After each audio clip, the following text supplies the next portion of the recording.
सांगली मिरज कुपवाड महानगरपालिकेसाठी उद्या मतदान होणार आहे। या तिन्ही शहरासाठी 20 प्रभागासाठी 78 जागांसाठी हा मतदान होणार आहे। तब्बल 381 उमेदवार या रिंगणात उभारलेले आहेत।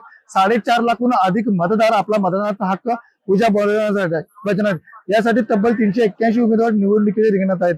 उद्या पार पडणाऱ्या मतदानासाठी आज मिरजेतील वेअर हाऊस मधून मतपेट्या रवाना करण्यात आल्या। महापालिका क्षेत्रामध्ये एकूण 527 मतदान केंद्र करण्यात आले आहेत। तर संवेदनशील असणाऱ्या 51 मतदान केंद्रावर विशेष लक्ष ठेवण्यात येणार आहे। गुरुवारी मतदान तर शुक्रवारी मतमोजणी होणार आहे।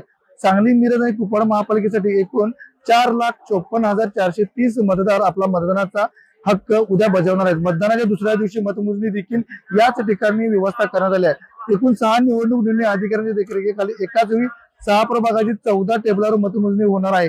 एकूण 20 पैकी 4 प्रभागाची मतमोजणी 3 फेऱ्यात तर उर्वरित 16 प्रभागाची मतमोजणी 2 फेऱ्यात पार पडणार आहे। तसेच महापालिका निवडणुकीच्या पार्श्वभूमीवर पोलिसांनी तगडा बंदोबस्त देखील तैनात करण्यात आलेला आहे। पोलीस अधीक्षक एकूण 99 अधिकारी आणि 115 पोलीस कर्मचाऱ्यांची नियुक्ती करण्यात आली आहे। तसेच महापालिका क्षेत्रासाठी 30 ठिकाणी पोलिसांनी छावणी सुद्धा उभा करण्यात आली आहे। आपण पाहता की हे उद्या मतदानाची तयारी आणि त्यानंतर याच ठिकाणी मतमोजणी होणार आहे। कोणताही अनुचित प्रकार घडू नये म्हणून पोलिसांनी चोख बंदोबस्त तैनात केलेला आहे। कॅमेरामॅन सुजित सह संजय देसाई, लोकशाही मराठी, सांगली।